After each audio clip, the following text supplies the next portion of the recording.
You'll never starve again. 4 words spoken by a 7-year-old boy with nothing but holes in his shoes and fire in his chest. 4 words that would echo across decades, across bloodlines, across an empire built from ashes and loyalty. This is the story of Marcus Cole and Destiny Williams, 2 children forgotten by the world who refused to forget each other.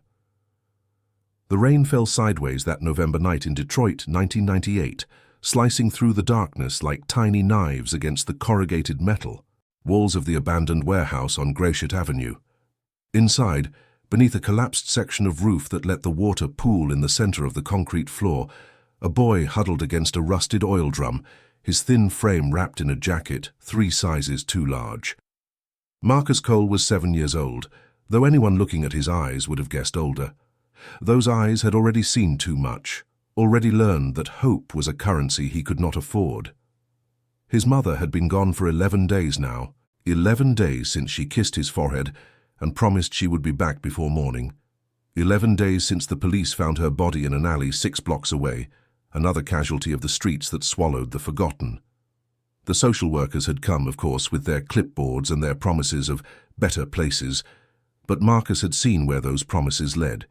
He had watched 3 foster brothers disappear into homes that broke them. He had learned to run before they could catch him. The warehouse had become his sanctuary, a cathedral of rust and shadows where he taught himself to survive. He knew which dumpsters behind which restaurants threw out food that was still good. He knew which store owners would chase him and which would look the other way when a hungry child pocketed a bruised apple. He knew that survival was not about strength, but about becoming invisible, about reading the world like a map of dangers and small mercies. That night, the rain had driven him deeper into the warehouse than usual, past the section where the older homeless men sometimes gathered around barrel fires, past the corner where he kept his small cache of stolen blankets, into a forgotten storage room at the far end of the building. That was where he heard it. A sound so small it could have been a rat, so fragile it could have been the wind. But Marcus had learned to listen with his whole body, and something in that sound made him stop. She was curled in the corner behind a stack of molding cardboard boxes, her knees pulled to her chest, her arms wrapped around herself as if she could hold her own bones together through sheer will. Even in the darkness, Marcus could see she was shaking. Even through the rain, he could hear her trying not to cry. Destiny Williams was 6 years old, though she looked younger, her frame too thin, her eyes too large in a face that should have been round with childhood. Her dark skin was ashen with cold and hunger, her hair matted and wild around her head. She wore a dress that might have been pink once, now grey with dirt and time, and shoes that had long since lost their soles. Marcus did not speak at first. He had learned that words could be weapons, that promises from strangers usually carried poison in their sweetness. Instead, he simply sat down on the concrete floor a few feet away from her, close enough to see, far enough not to threaten. He reached into his jacket pocket and pulled out his only treasure, a granola bar he had been saving for 3 days, rationing tiny bites to make it last. He placed it on the ground between them and slid it toward her with one finger. The girl's eyes flickered to the food, then back to his face. She did not move. "It's okay," Marcus said, his voice barely above a whisper. "I ain't gonna hurt you." Still she did not move, but her eyes, those enormous dark eyes, began to fill with tears that spilled silently down her cheeks. "What's your name?" Marcus asked. For a long moment, she said nothing. Then, so quietly he almost missed it. "Destiny." Marcus nodded as if this made perfect sense. "I'm Marcus. You from around here?" A small shake of her head. "Mama brought me here. Said she'd be right back." Her voice cracked on the last word. Marcus felt something shift in his chest, a recognition so deep it ached. He knew that story. He knew how it ended. "How long you been waiting?" Destiny's lips trembled. "I don't know. A long time. The sun came up and went down. Lots of times." Marcus did the math in his head. Days. This child had been alone in this warehouse for days, surviving on nothing but hope and whatever scraps she could find. He looked at the granola bar still sitting untouched on the concrete. "You gotta eat," he said. "Can't think straight when you're hungry, can't make good choices." Slowly, as if expecting the food to disappear or the boy to lash out, Destiny reached for the granola bar. Her fingers were so thin, Marcus could see the bones beneath. Her skin. She unwrapped it with the reverence of someone handling something sacred and took a small bite, chewing slowly, her eyes never leaving his face. Marcus watched her eat, and something crystallized inside him, a purpose that had been formless until this moment. He had spent his short life learning to survive alone, but looking at this girl, this child who had been abandoned just like him, he understood that survival was not enough. Anyone could survive. What mattered was what you did, with the life you fought to keep. "Hey," he said, and waited until her eyes met his. "You listening?" Destiny nodded, her mouth still full. Marcus leaned forward, his young face as serious as any adult's. "You'll never starve again. You hear me? I don't know how I'm going to do it yet, but I promise you, as long as I'm breathing, you'll never starve again." It was a ridiculous promise. He was 7 years old with nothing to his name but a stolen jacket and the knowledge of which alleys were safe to sleep in.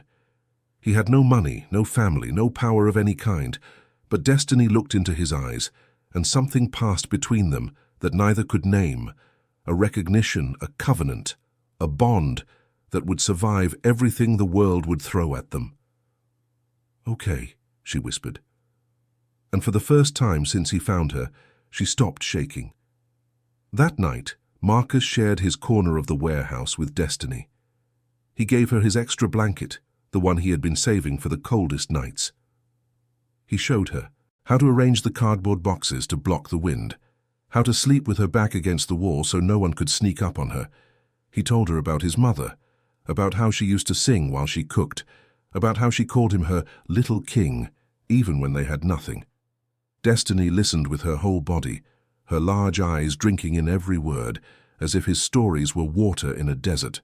When he finished, she told him about her own mother, a woman who had tried her best, but whose best was never quite enough, who had battled demons that Destiny was too young to understand. She told him about the car ride to Detroit, about her mother's wild eyes and shaking hands, about being led into the warehouse and told to wait, just wait. Mama will be right back. "She's not coming back," Destiny said, and her voice was flat, the way voices get when they have already processed a grief too large to hold. "I know that now. She's not coming back." Marcus did not offer false comfort. He had learned that lies, even kind ones, were a betrayal. "No," he agreed, "she's probably not. But I'm here, and I'm not going anywhere." Over the following weeks, Marcus and Destiny became inseparable. He taught her everything he knew about street survival, which dumpsters were safest, which adults could be trusted for small kindnesses, which streets to avoid after dark. She taught him things he had forgotten he needed: how to laugh again, how to dream of something beyond the next meal, how to believe that the future might hold something other than pain. They developed a system. Marcus, who was faster and better at disappearing, would scout for food and opportunities. Destiny, who had a gift for making herself small and unthreatening, would approach the shop owners who sometimes gave out day-old bread, or the restaurant workers who might slip them warm soup if they smiled just right. Together, they were more than the sum of their parts. Together, they were a unit, a family in every way that mattered. But the streets of Detroit in 1998 were not kind to homeless children. The winter arrived with a vengeance that year, temperatures dropping so low that the water in the warehouse puddles turned to sheets of ice. Marcus and Destiny huddled together under every blanket they could find, their breath forming clouds in the frigid air, their bodies too young and too thin to generate the heat they needed. It was on the coldest night of that winter that everything changed.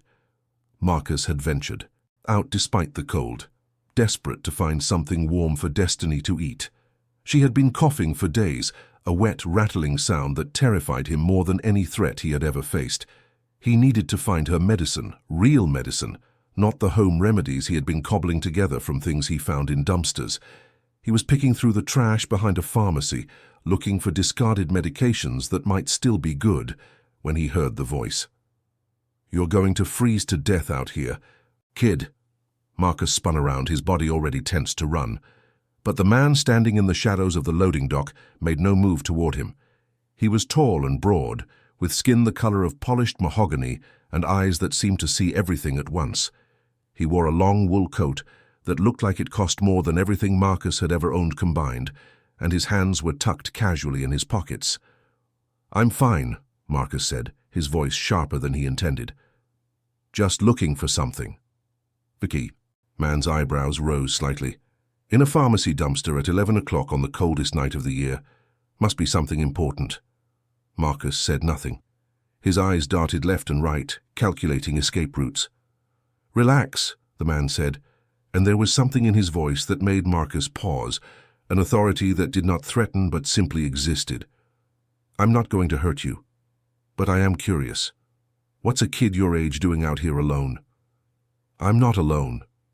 The words slipped out before Marcus. Segud stopped them, and he immediately cursed himself for the slip. The man's expression shifted, becoming more focused. "Is that right? Who's with you?" Marcus pressed his lips together, refusing to say more. The man studied him for a long moment, and Marcus felt as though he were being read like a book, all his secrets laid bare beneath that penetrating gaze. Then the man reached into his coat and pulled out a small box. "Antibiotics," he said, holding it out. "Hospital grade. If someone's sick, this will help." Marcus stared at the box but did not move to take it. "What do you want?" he asked, because he had learned that nothing in this world came without a price. The man smiled, and it was not a cruel smile, though there was something sharp beneath it.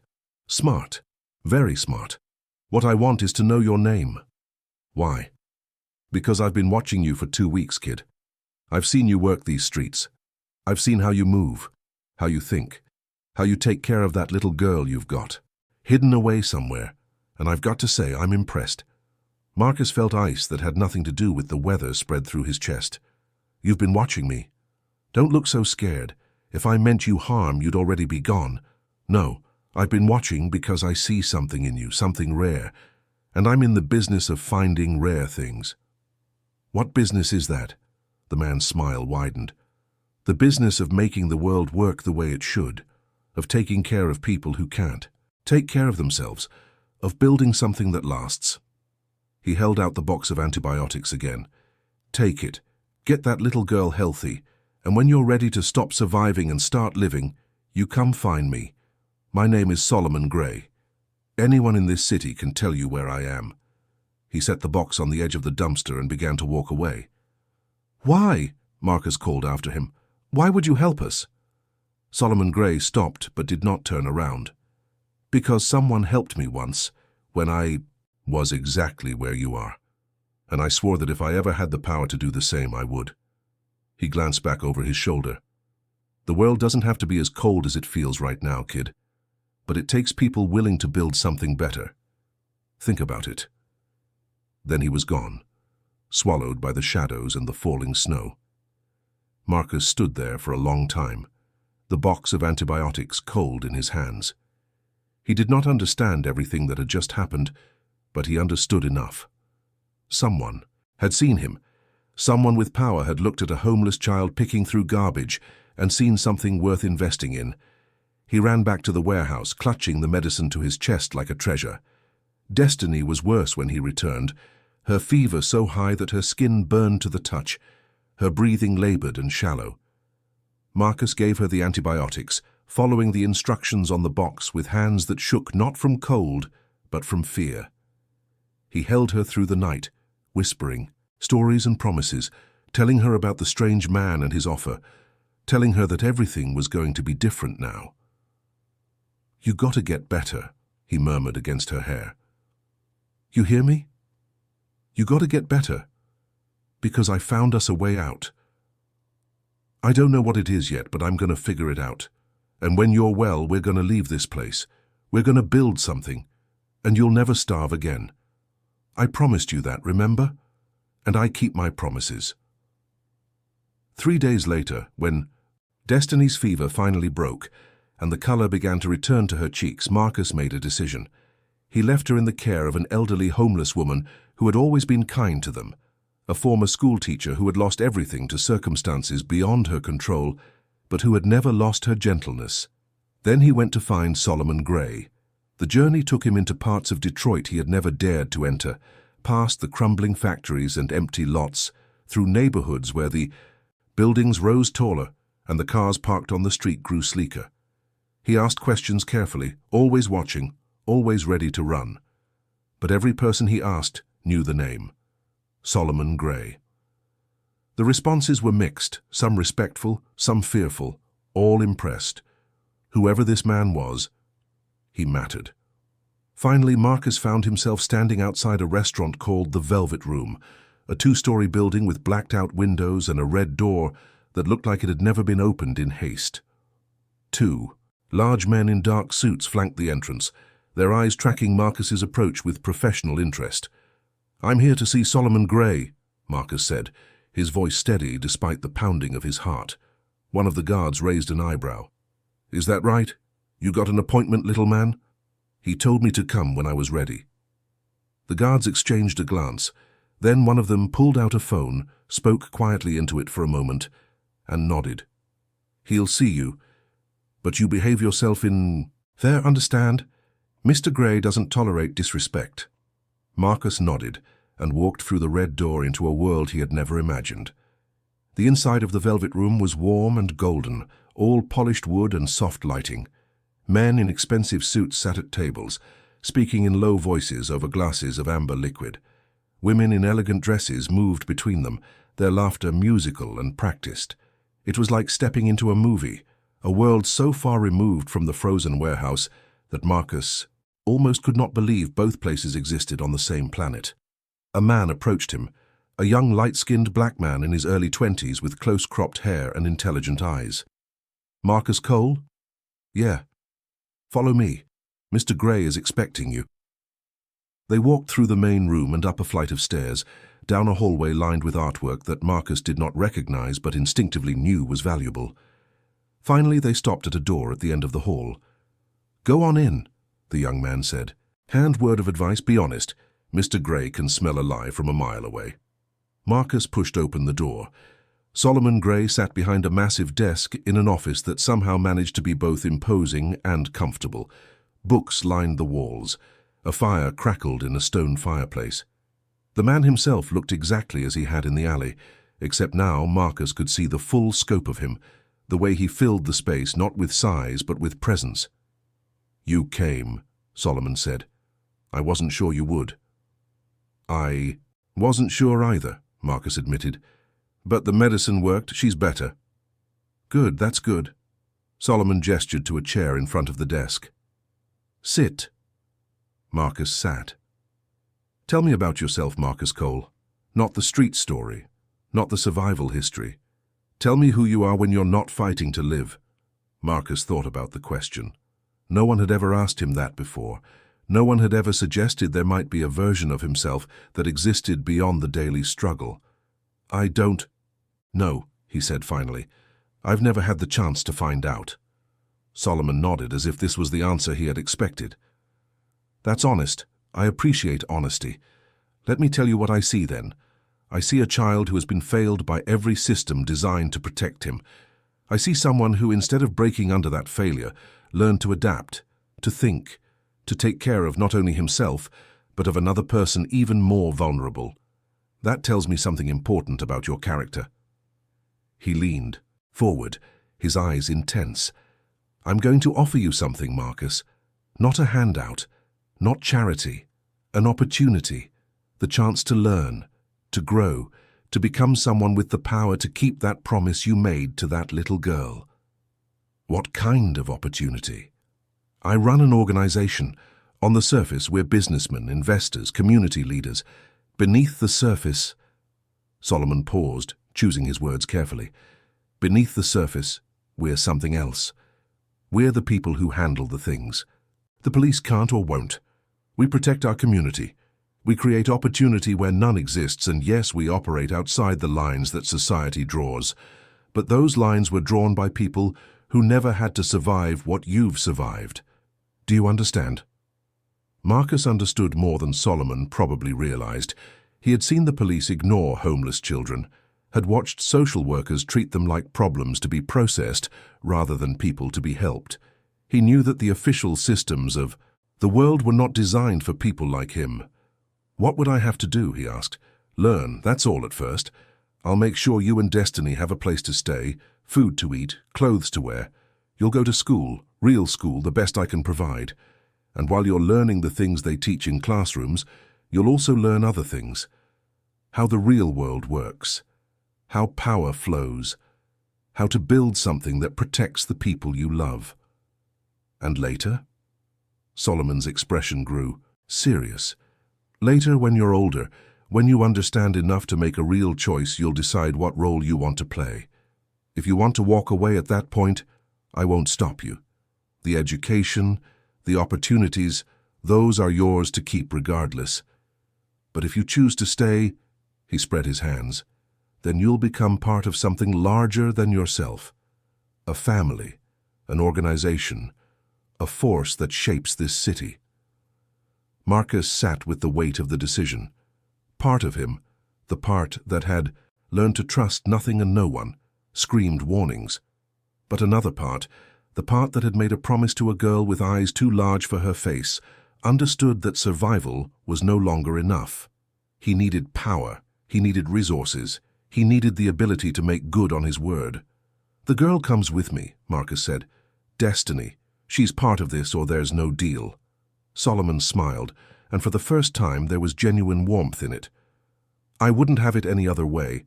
In fact, I would have been disappointed if you hadn't demanded that."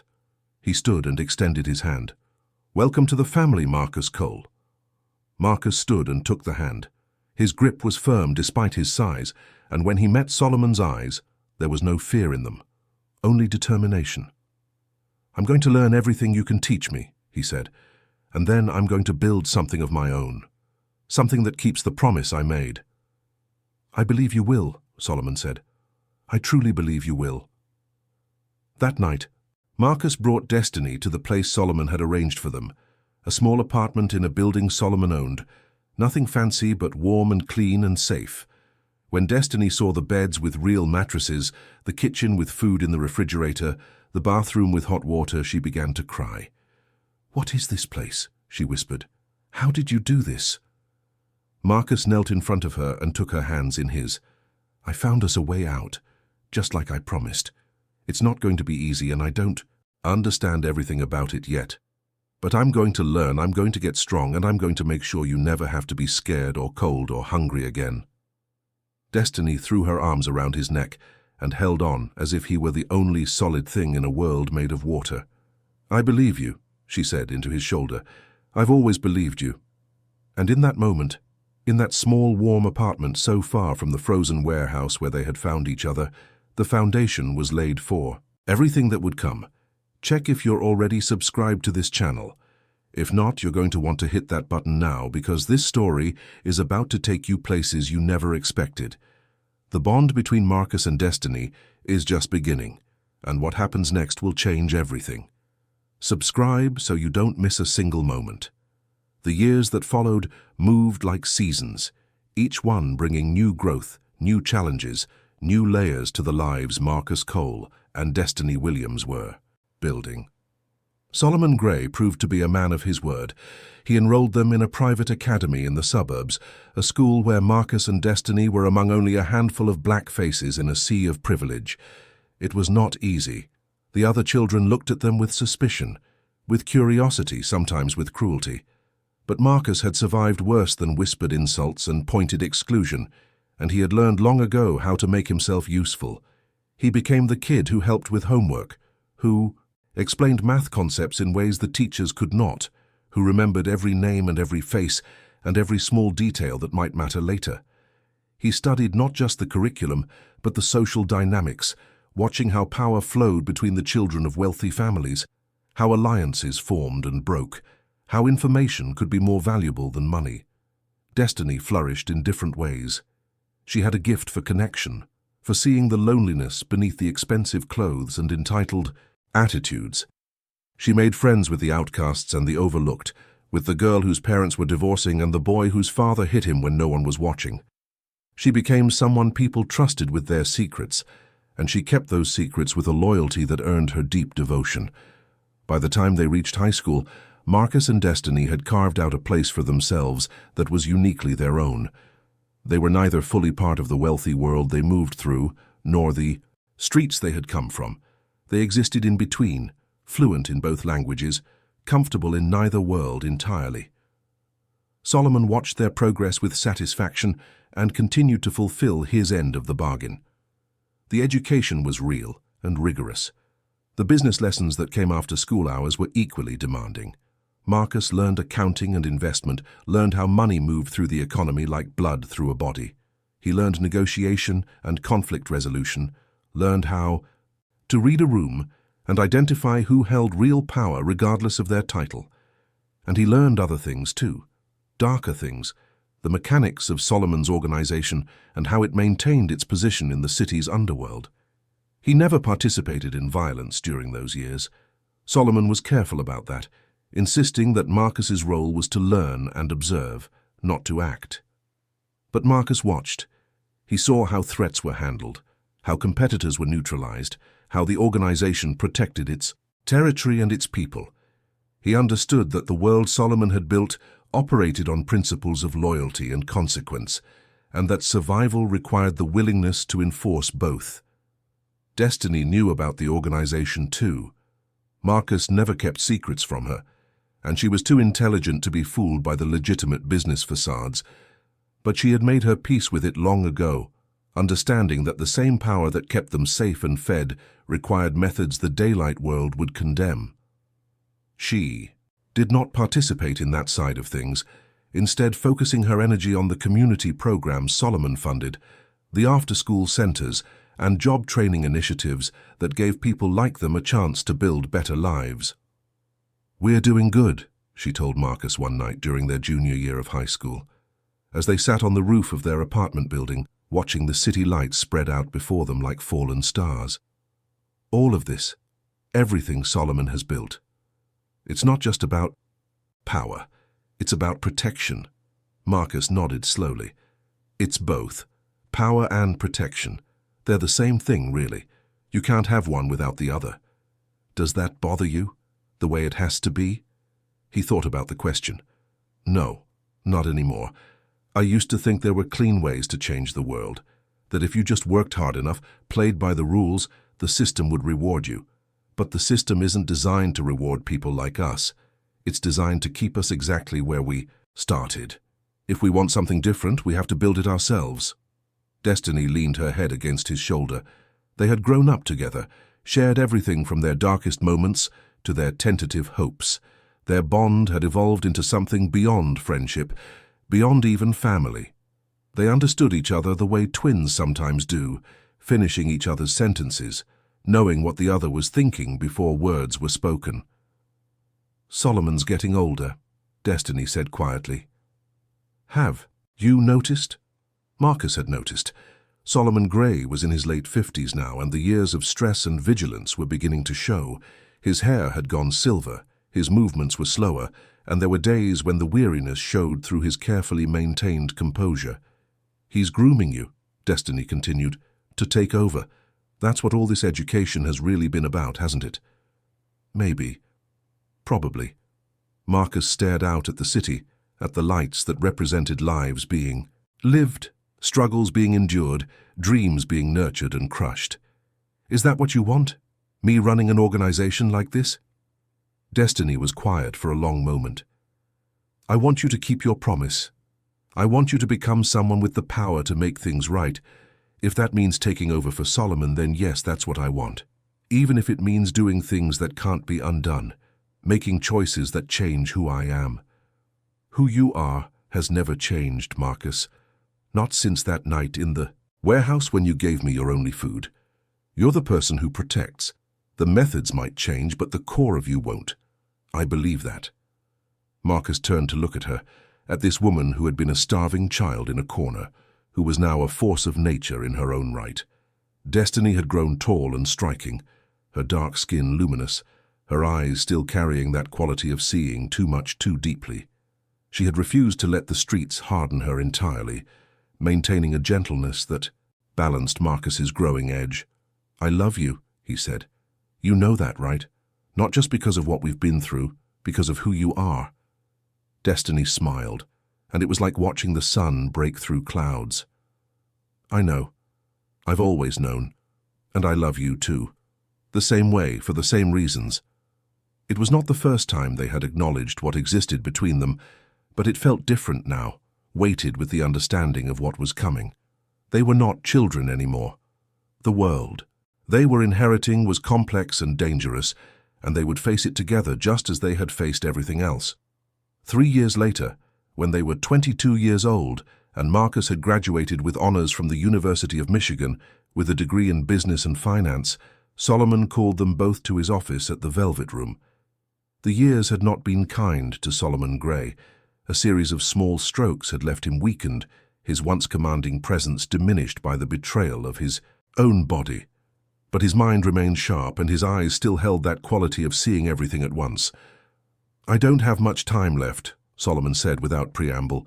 "The doctors give me maybe a year, possibly less, which means decisions need to be made." Marcus sat in the same chair he had sat in 15 years ago, a child desperate for a way out. Now he filled it differently, broader in the shoulders, harder in the face, carrying himself with the controlled power that Solomon had taught him. "What do you need from us?" Marcus asked.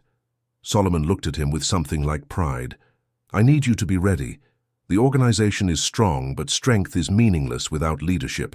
When I'm gone, there will be people who try to take what I've built, competitors who've been waiting for their chance, internal factions who think they can do better. Without someone in control, everything falls apart. You want me to take over. I want you to lead. There's a difference. Taking over is about power. Leading is about vision. I've taught you everything I know about how to maintain control. But what you do with that control is up to you." Solomon turned to Destiny. "And you, young lady. You've built something important with those community programs. The clinics, the job centers, the youth programs. That's the face we show the world. And it's not just a facade. It's what justifies everything else we do." Destiny nodded. "I understand my role." "No, you don't. Not yet." Solomon leaned forward, his voice intense despite its weakness. "When Marcus takes the reins, you can't be just the community liaison. You have to be his partner in everything, the public face and the private counsel. He's going to need someone who can tell him the truth when everyone else is afraid to, someone who can keep him human when the power starts to change him. Can you do that?" Destiny looked at Marcus, and something passed between them that needed no words. Then she turned back to Solomon. "I've been doing that since we were children. I'm not about to stop now." Solomon smiled, and for a moment he looked like the man who had once stood in a snowy alley and seen potential in a desperate child. "Good. Then there's only one more thing." He opened a drawer in his desk and pulled out a worn envelope yellowed with age. "This belonged to your mother, Marcus. I had it retrieved from her personal effects after she died. I've been waiting until you were ready to see it." Marcus took them, envelope with hands that trembled slightly despite his best efforts to control them. Inside was a single photograph and a handwritten letter. The photograph showed a young woman, beautiful and alive, holding a baby in her arms. His mother. Him. The letter was brief. "My darling Marcus, if you're reading this, then I didn't make it back to you like I promised. I'm so sorry, baby. I'm so sorry for all the ways I failed you. But please know that everything I did trying to give you a better life. Your father was a man named Robert Cole. He was a good man who got caught up in bad things, and those things caught up to him before you were born. He left something for you, money hidden away that I was never able to get to. The information is in a safety deposit box at First National, box number 847. The key is taped to the back of this photo. I love you, my little king. I always will. Be strong. Be good. Be more than I could be. Love, Mama. Marcus stared at the letter for a long time. The boy who had huddled in that frozen warehouse would have wept. The man he had become simply absorbed the information and filed it away for later consideration. "Did you know about this?" he asked Solomon. "I knew some of it. Your father ran with an organization in Chicago before you were born. He was killed in a dispute, but he'd been smart enough to hide money before things went bad. I never pursued it because I wanted you to find your own path, not inherit someone else's." "How much money?" "I don't know. Enough to matter, probably, but that's not the point." Solomon's eyes were intense. "The point is that this world we live in, this life, it's been in your blood from before you were born. It's not something you fell into by accident. It's something you were born to." Marcus looked at Destiny, who had listened to everything with her characteristic stillness. "What do you think?" he asked her. "I think it doesn't change anything," she said. "You're still the person you've always been. This is just context, history. It doesn't define who you choose to become." Marcus nodded slowly. She was right, of course. She usually was. "There's a meeting tomorrow night," Solomon said. "The senior members of the organization. I'm going to announce my succession plan. After that, there's no going back. Are you sure this is what you want?" Marcus looked around the office, at the books and the artwork and the fire crackling in the fireplace. He thought about the frozen warehouse and the granola bar and the promise he had made. He thought about all the years of learning and preparing and becoming. "I made a promise," he said finally. "To Destiny, to myself. That promise requires power, real power, the kind that can change things." He met Solomon's eyes with a steady gaze. "Yes, I'm sure." Solomon Gray died 8 months later, peacefully in his sleep, with Marcus and Destiny by his side. The transition of power was not as smooth as anyone had hoped.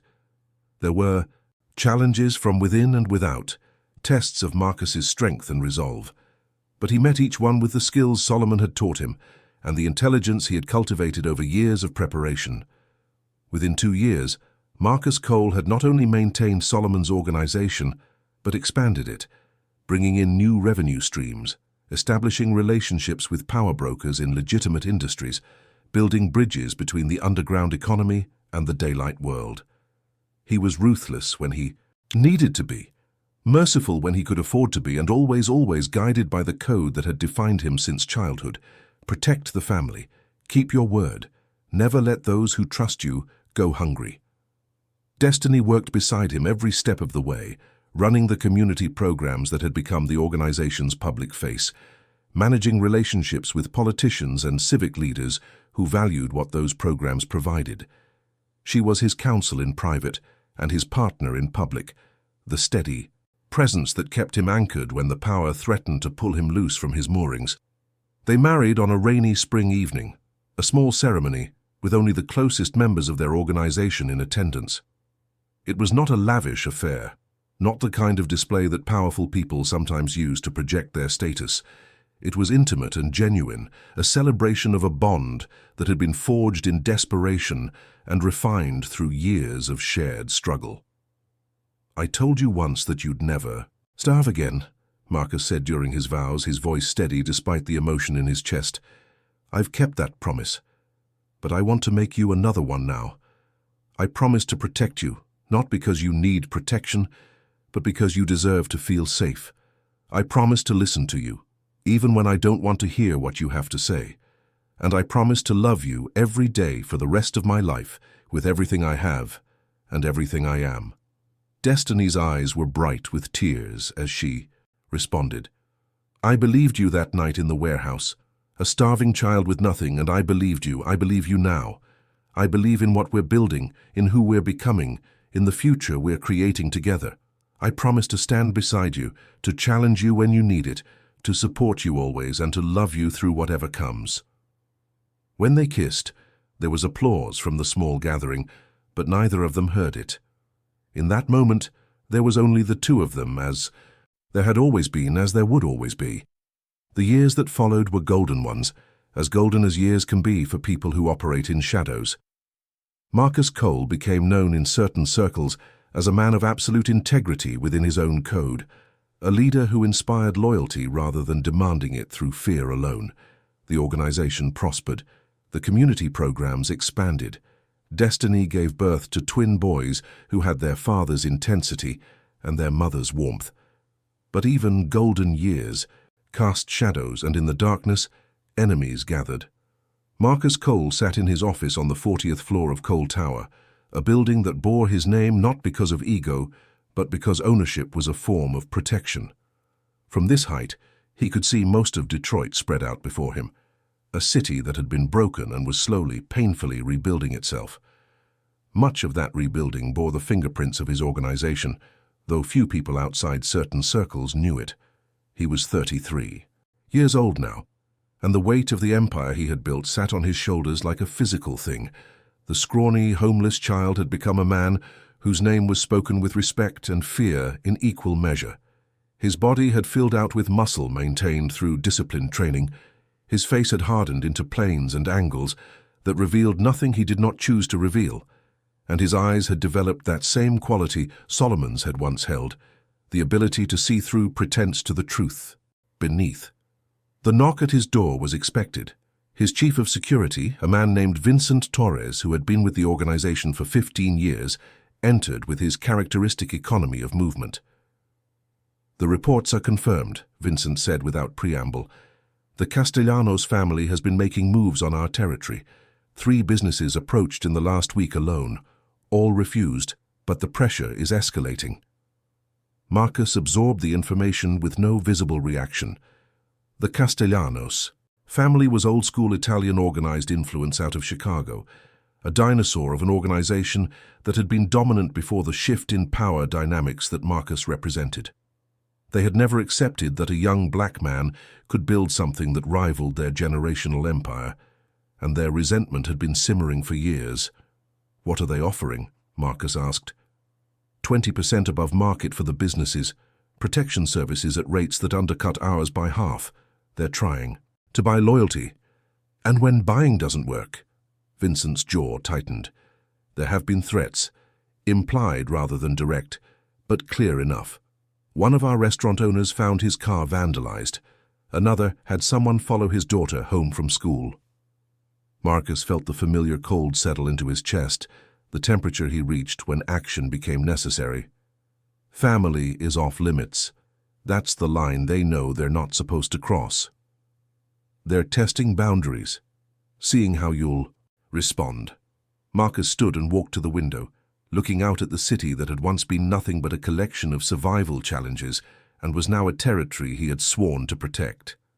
"Call a meeting, all senior captains, tonight at the Velvet Room. And the Castellanos." Marcus turned back to face Vincent, and something in his expression made even the seasoned security chief straighten slightly. "Send a message. Make sure they understand that what they've started, I'll finish. But first, I need to talk to my wife." Destiny was at the Foundation headquarters when Marcus arrived, reviewing plans for a new community health center that would serve the neighborhoods no one else wanted to invest in.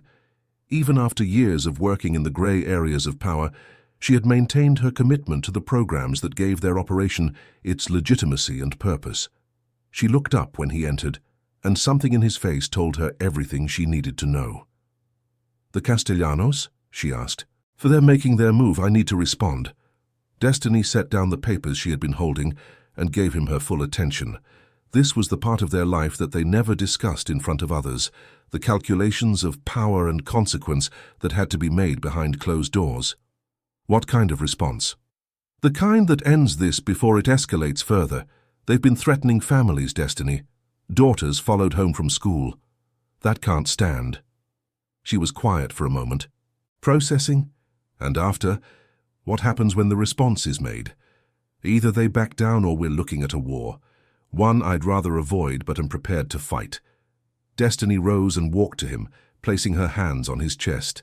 Even after all these years, her touch still centered him, still reminded him of who he was beneath the armor he had built. "Do what you have to do," she said softly, "but remember who you are. Not just what you've become, but who you've always been. The boy who gave his only food to a stranger. The man who built all this not for power but for protection. Don't let them make you into something you're not. Marcus covered her hands with his own. That's why I need you, to remind me. Always, through everything. That's what I promised. He kissed her forehead and held her for a moment longer than he probably had time for. Then he stepped back into the role that demanded his attention. The meeting at the Velvet Room that night drew the senior leadership of Marcus's organization, men and women who had risen through the ranks based on loyalty and competence rather than mere ruthlessness. Marcus had built his team differently than Solomon had, recruiting from communities that had been overlooked, training his people to think strategically rather than just react with force. Here's where we stand, Marcus said, looking around the table at faces he trusted with his life. The Castellanos family sees us as a threat to their continued relevance. They've been losing ground for years, watching new organizations rise while their old ways become obsolete. They think that if they can take us down, they can restore their position. Can they? Asked Lorraine Mitchell, who ran their legitimate real estate holdings. She was a former corporate lawyer who had grown disillusioned with the legal system's inability to deliver actual justice. No, Marcus said flatly. They're operating on assumptions that are decades out of date. Their networks are aging. Their methods are attracting attention they can't afford, and their revenue streams are drying up. But a desperate organization is a dangerous one. They'll take risks that a stronger enemy wouldn't. So what's the play? Asked Derek James, who handled their security operations. He was a former military officer who had found purpose in protecting something he believed in after years of following orders he questioned. Marcus laid out his strategy. It was not a plan for war, but for containment. He would make it clear through both message and action that any aggression against his organization would be met with overwhelming response, while simultaneously offering the Castellanos a face-saving way to stand down. He would remove the leaders pushing for conflict while leaving room for the more reasonable elements to take control. Violence is a tool, not a goal, Marcus said, echoing something Solomon had told him years ago. We use it when we have to, not because we want to.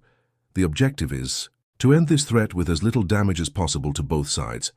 We're not trying to destroy the Castellanos. We're trying to convince them that trying to destroy us isn't worth the cost.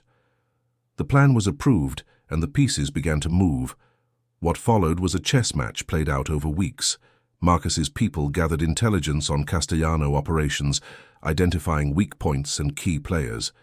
They documented the illegal activities that the Chicago family was engaged in, compiling evidence that could be anonymously delivered to federal authorities if needed.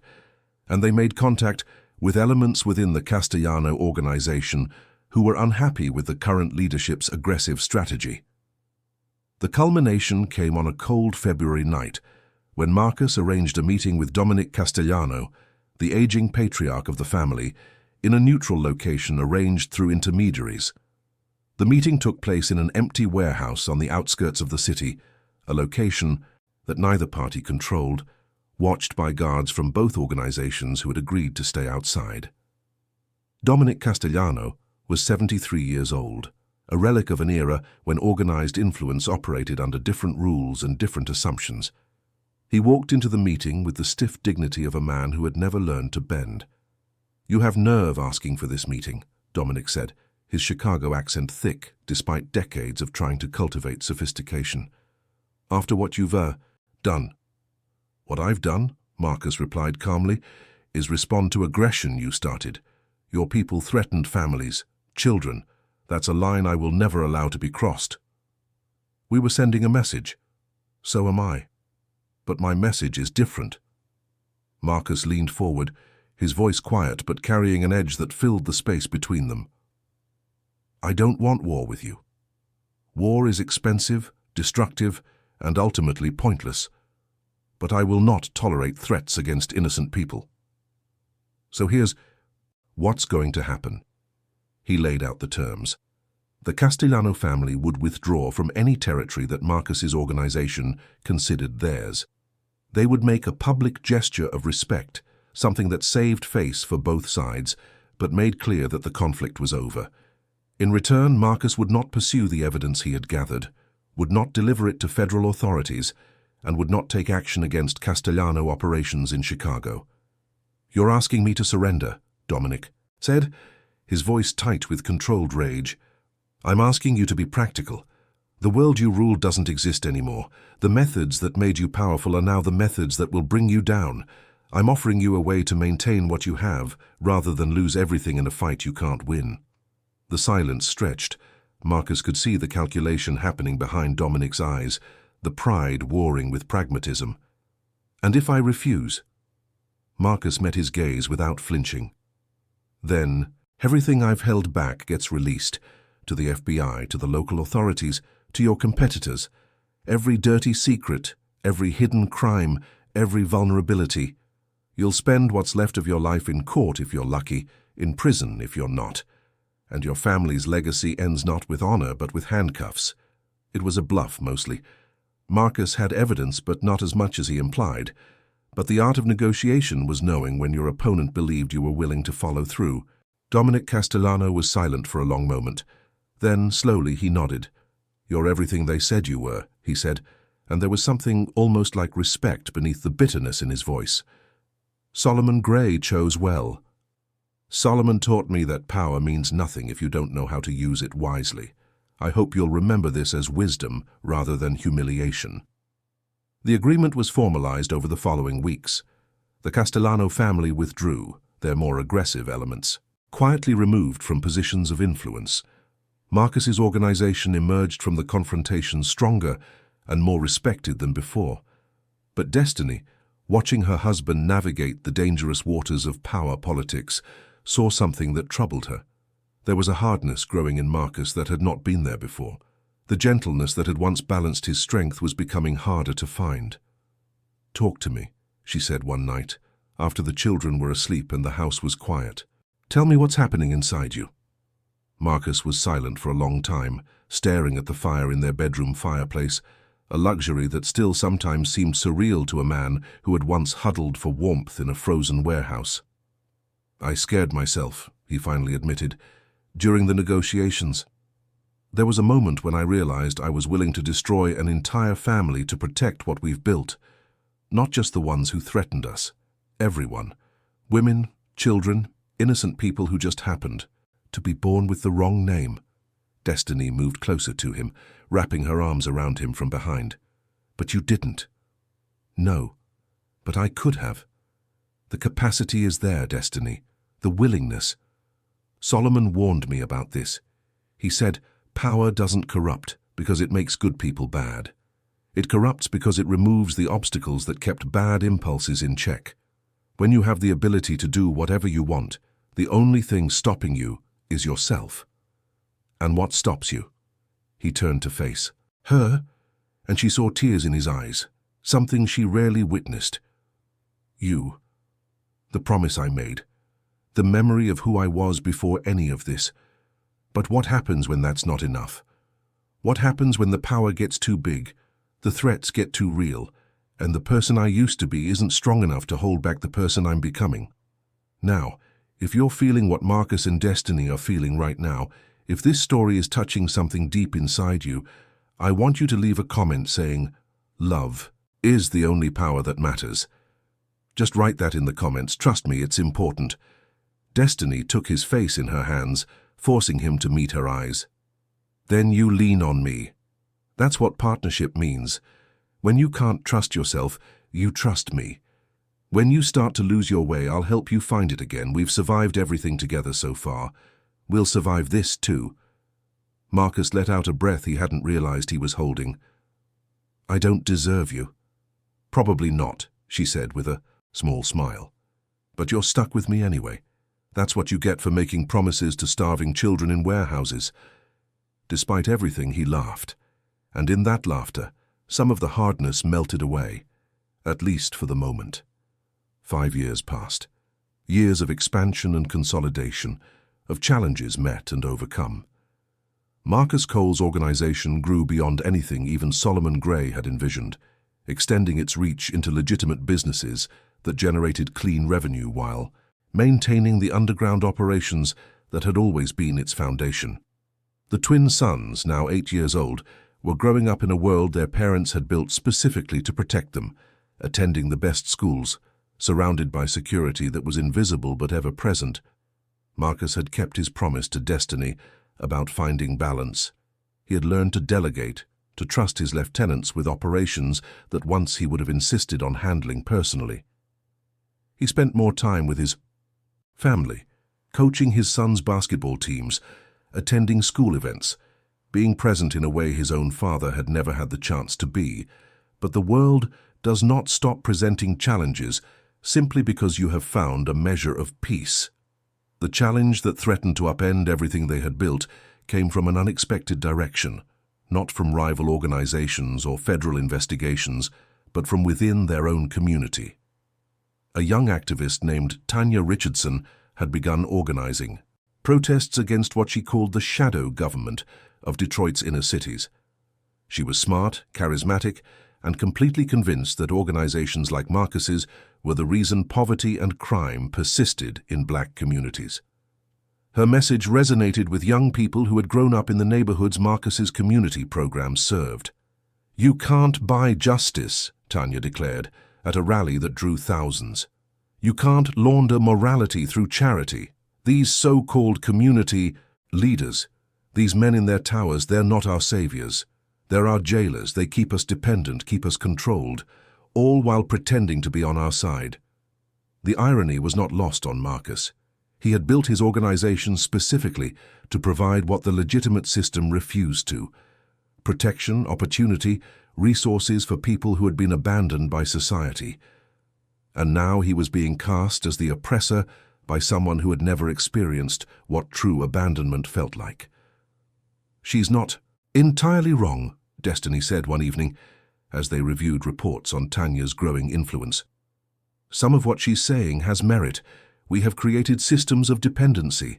We have made ourselves necessary in ways that don't always serve people's long-term interests. So what do you suggest? Dismantle everything we've built? No, but maybe evolve it. Maybe find ways to help people become independent rather than protected. Give them tools rather than safety nets." Marcus considered this. It was the kind of perspective that had always made Destiny invaluable, the ability to see beyond his own blind spots. And Tanya Richardson. Talk to her, not as an adversary but as a potential ally. She wants the same things we want ultimately. She just doesn't trust our methods. Maybe she shouldn't trust them completely. Maybe we've become too comfortable with the way things are. It was not the first time Destiny had challenged Marcus to question his own assumptions, and as always, he had to admit she had a point. The meeting with Tanya was arranged carefully, in a neutral location with no show of force or intimidation. Marcus came alone, a calculated risk that conveyed respect and confidence. Tanya Richardson was 26 years old, with natural hair styled in elaborate braids and eyes that held both intelligence and anger. She looked at Marcus with undisguised suspicion when he sat down across from her at the coffee shop. "I didn't expect you to actually show up," she said. "Men, like you, usually send lawyers. I'm not most men, and I'm genuinely interested in what you have to say. Even when what I have to say threatens everything you've built. Especially then. The people who challenge us are usually the ones who see most clearly. What do you see when you look at my organization, Ms. Richardson?" Tanya leaned forward, her passion evident. "I see a system that has replaced government abandonment with private control. You provide services, sure, health clinics, job, programs, after-school care. But what happens when someone steps out of line? What happens when someone decides they don't want your protection? They're free to leave. We don't hold anyone against their will. But can they actually leave? Where do they go? You've made yourself so essential that walking away means losing access to everything. That's not freedom. That's a nicer cage." Marcus was quiet for a moment, genuinely absorbing her words. "You're right. At least partly. We've created dependencies that weren't intentional but are real. What would you have us do differently?" Tanya seemed surprised by his acknowledgement. "Invest in independence. Fund businesses that don't answer to you. Support political candidates who will actually change the systems rather than work around them.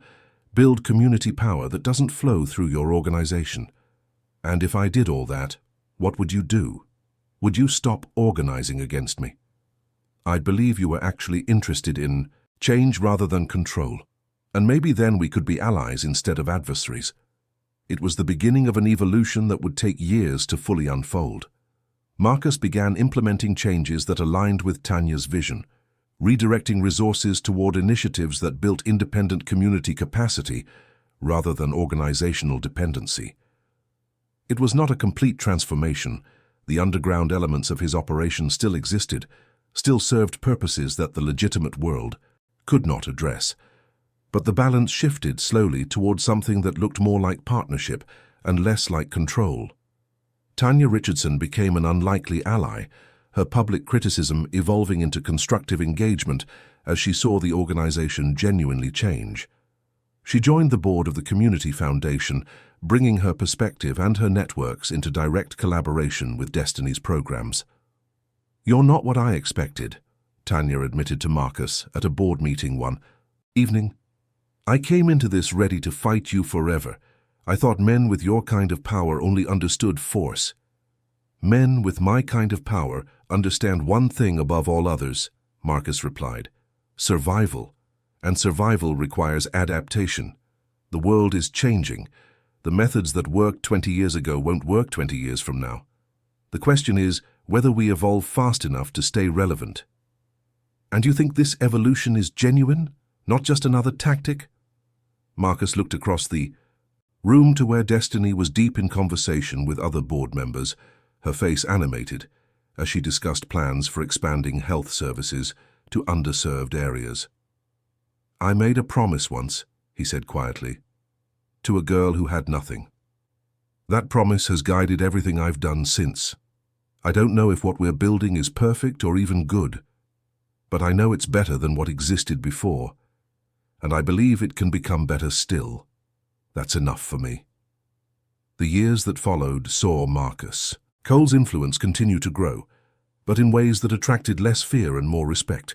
The organization maintained its position in the underground economy, but its public face became increasingly legitimate. Investments in businesses that employed community members, partnerships with universities and hospitals, political relationships that produced actual policy changes. Marcus and Destiny's sons grew into young men who understood both the privileges they had been given and the responsibilities that came with them. They were told the truth about their family's history, the streets, the struggle, the complicated morality of power, and they were given the choice of how much they wanted to be involved. The older twin, Solomon, named for the man who had changed everything, chose to pursue law, wanting to fight for justice through legitimate channels. The younger, Daniel, was more like his father, drawn to the operational side of things, interested in how systems worked and how they could be shaped. "Two paths, one family," Destiny observed, watching her sons debate policy at the dinner table. "I suppose that's appropriate." "As long as they stay connected to each other," Marcus replied, "that's what matters. Whatever roads they take, they need to remember that family comes first." It was a principle he had lived by since a freezing night in an abandoned warehouse, and it remained the foundation of everything he had built. The crisis that would test everything Marcus Cole had constructed began with a phone call in the early hours of a December morning.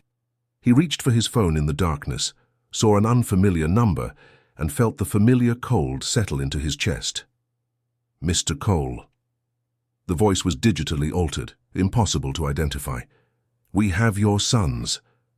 The next hour was a blur of controlled panic. Verification came quickly.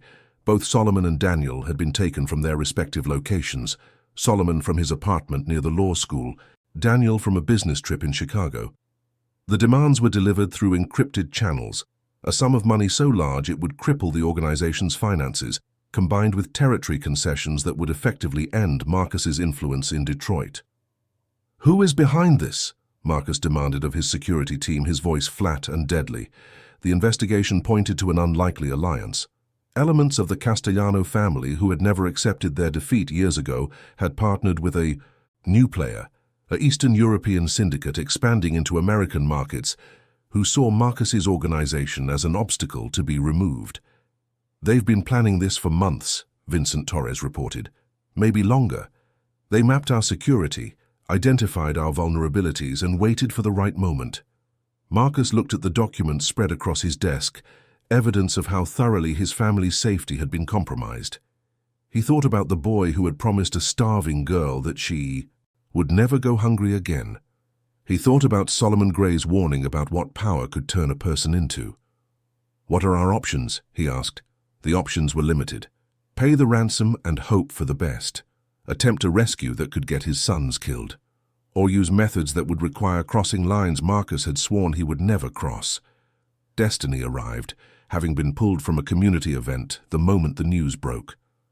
Her face was controlled, but Marcus could see the terror beneath, the surface. "Our babies," she whispered. "Our boys." Marcus held her, feeling her tremble against him. "I'll get them back, whatever it takes." "Whatever it takes." She pulled back to look at him. "Marcus, think about what you're saying. Think about who you'll become if you do whatever it takes.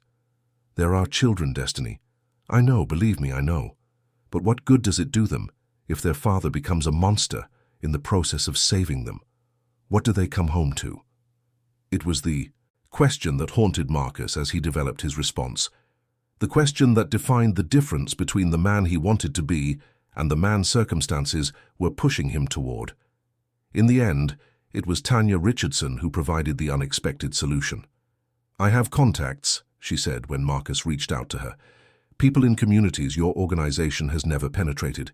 Networks that exist entirely outside your world. Let me help."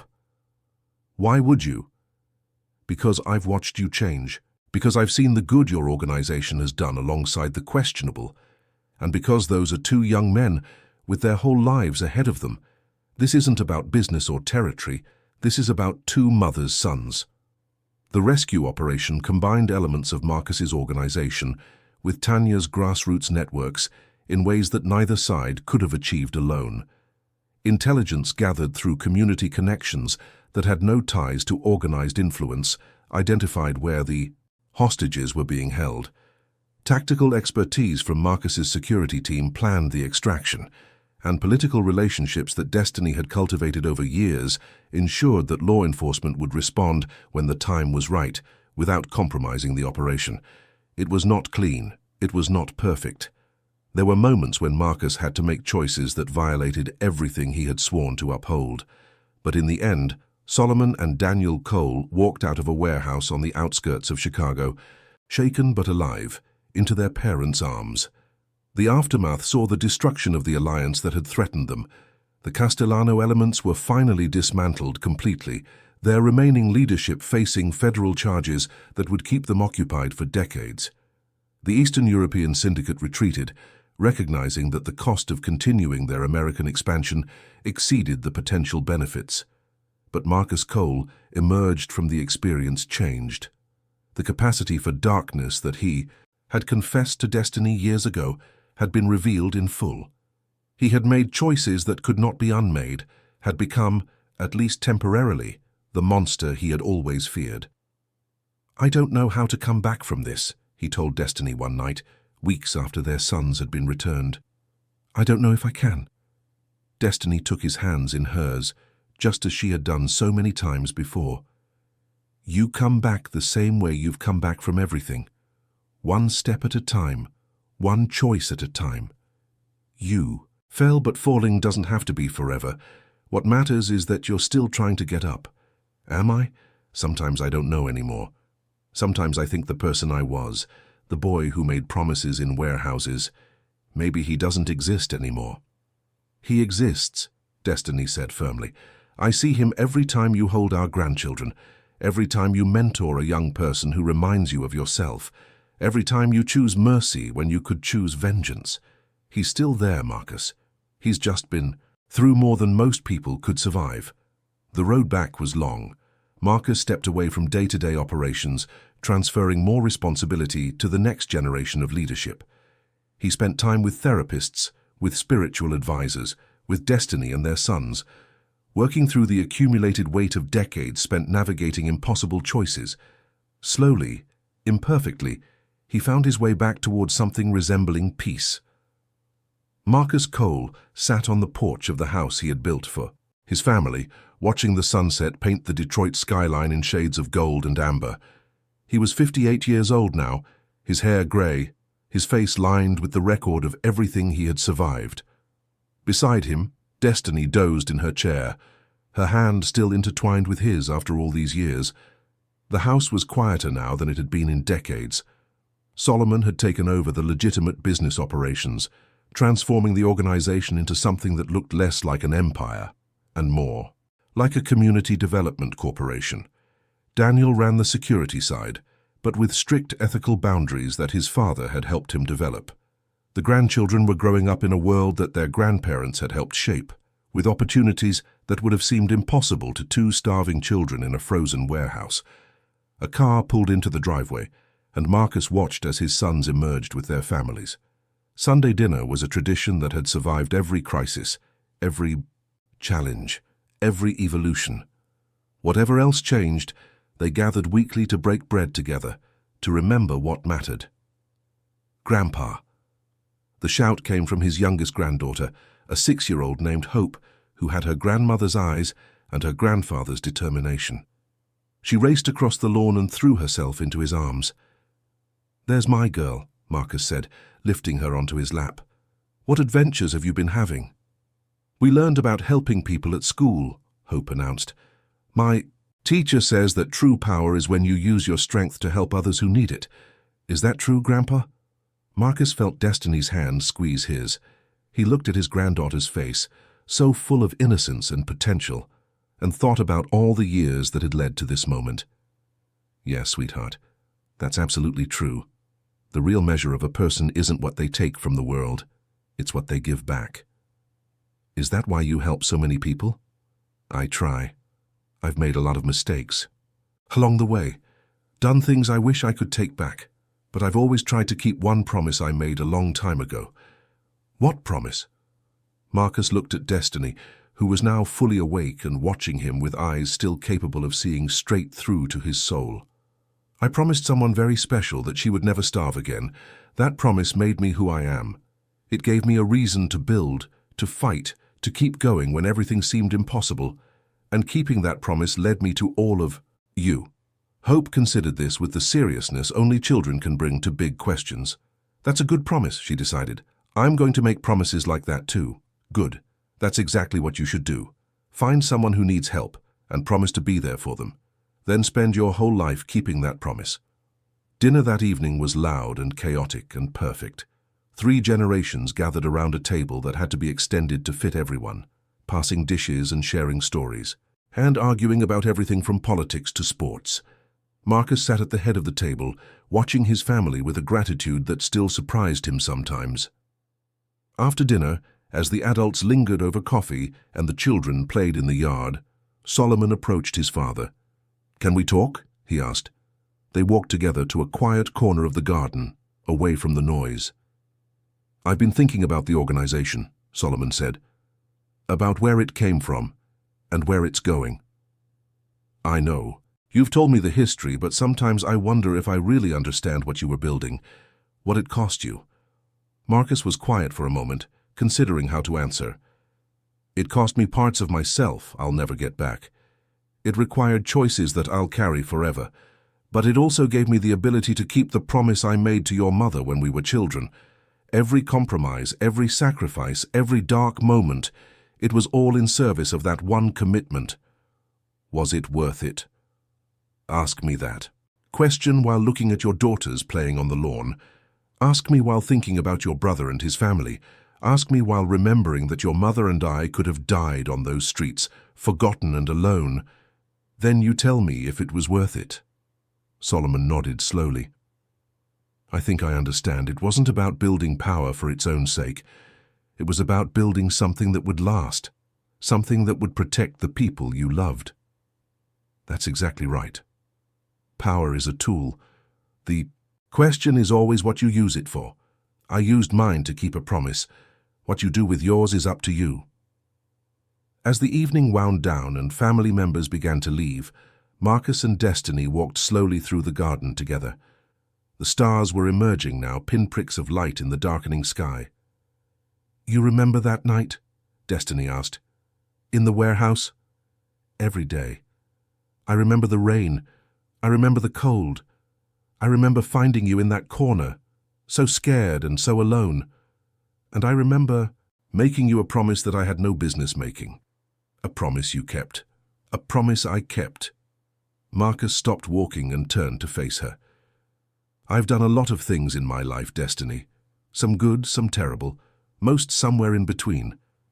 But I want you to know that every single day from that night to this one, the thing that mattered most was making sure you were safe, making sure our family was safe. Everything else, all the power and money and influence, it was all just tools to keep that promise." Destiny reached up and touched his face, her fingers tracing the lines that years had carved there. "I know. I've always known. That's why I stayed. That's why I've loved you through everything, even the darkest moments. Because I could see the boy you were underneath the man you had to become." They stood together in the garden, two people who had survived the impossible and built something that would outlast them both. Behind them, the house glowed with warm light and echoed with the sounds of family. Above them, the stars continued their ancient dance. "You know what I think?" Destiny said softly. "I think we did it. I think we actually kept the promise. Not perfectly, not without cost, but we built a life that matters, a family that will carry on, a legacy that means something." Marcus pulled her close, holding her the way he had held her through decades of storms. "We did it together. From that first granola bar to this garden, every step of the way, together, always together, through everything." They stayed like that for a long time, two survivors who had refused to let the world break them, standing in the garden of the life they had built with their own hands. The story of Marcus Cole and Destiny Williams would be told for generations. It would be remembered as a tale of loyalty and love, of promise and perseverance, of two children who had been forgotten by the world, but who had refused to forget each other. It would be a reminder that even in the darkest circumstances, human beings have the capacity to choose something better, to build something lasting, to transform pain into purpose. An orphan boy had made a promise to a starving girl. "You'll never starve again." And against all odds, through fire and storm, through temptation and test, through decades of struggle and triumph, that promise had been kept. Not because it was easy, because it was right. Because love, real love, the kind that survives everything, demands nothing less than everything. The sunset faded, the stars brightened, and in a garden in Detroit, two people who had once had nothing held onto each other and everything they had built together. It was enough. It was more than enough. It was everything. If you've watched this far, it's because you liked this story. Leave a comment saying, "I've watched this far," so I can get to know you and see who really enjoys the stories here on the channel. And if this story touched your heart, if you felt something real, watching Marcus and Destiny's journey, please hit that like button. Share this video with someone who needs to hear that promises matter, that love can survive anything, and that the power to change starts with one choice to protect someone who needs you. Subscribe to this channel if you haven't already, because this is just one story among many, and each one reminds us what it means to be human, to love fiercely, to keep our promises even when the world makes it hard. This is the story of an orphan boy who swore "you'll never starve again" to a black girl with nothing but hope in her eyes. Years later, he rose as a Mafia boss, not for power, but for promise, not for empire, but for love, not for himself, but for the family he chose and the family that chose him back. Some promises are made in an instant. Keeping them takes a lifetime, but the ones we keep define the people we become. Thank you for being here. Thank you for listening. Until next time.